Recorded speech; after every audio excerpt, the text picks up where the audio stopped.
Imaginez. On vous interdit de réaliser votre rêve. C'est ce qui est arrivé à Fatou. Fatou, 18 ans, vit dans un village africain où les femmes sont censées se marier jeunes et se consacrer à leur foyer. Mais Fatou rêve de devenir médecin.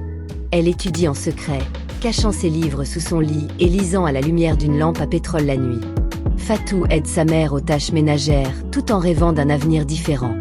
Son père, un homme traditionnel, lui dit « Une femme doit se marier et avoir des enfants.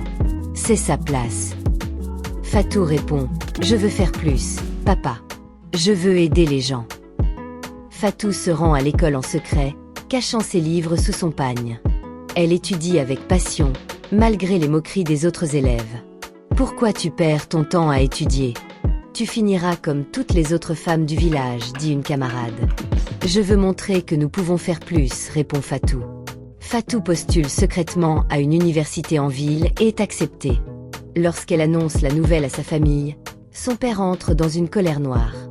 Le père de Fatou crie « Tu vas nous déshonorer.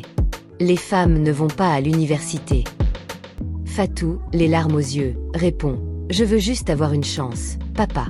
Je veux faire quelque chose de ma vie. » Sa mère, silencieuse, regarde la scène avec tristesse.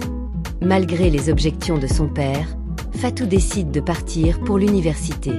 Sa mère lui donne secrètement de l'argent et une bénédiction. Fatou serre sa mère dans ses bras et lui dit « Je reviendrai, maman.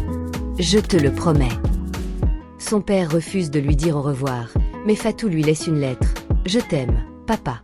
Un jour, tu comprendras. » Fatou monte dans un bus pour la ville, le cœur lourd mais déterminé.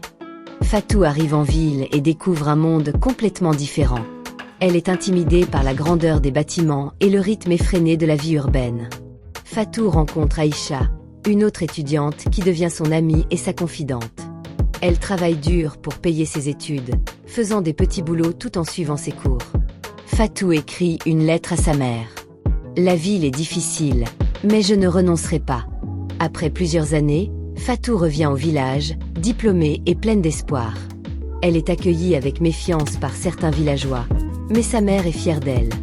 Fatou serre sa mère dans ses bras et lui dit « Je suis revenue, maman, comme je te l'avais promis. » Son père, toujours distant, observe la scène de loin. Fatou ouvre un petit dispensaire pour soigner les villageois, prouvant ainsi la valeur de son éducation. Un jour, le père de Fatou tombe gravement malade. Fatou utilise ses connaissances médicales pour le soigner, sauvant sa vie. Le père de Fatou, les larmes aux yeux, lui dit « Je suis fier de toi, ma fille. Tu as fait ce que je n'aurais jamais cru possible. » Fatou répond « Je t'aime, papa. Je voulais juste te montrer que je pouvais faire une différence. » Les villageois, impressionnés par Fatou, commencent à accepter que les femmes puissent avoir des rêves et des ambitions. L'histoire de Fatou nous rappelle que le courage et la détermination peuvent surmonter les obstacles les plus difficiles. Si cette histoire vous a touché, aimez, partagez et abonnez-vous pour découvrir d'autres récits captivants. Et n'oubliez pas, chaque rêve mérite d'être poursuivi. À bientôt pour de nouvelles aventures.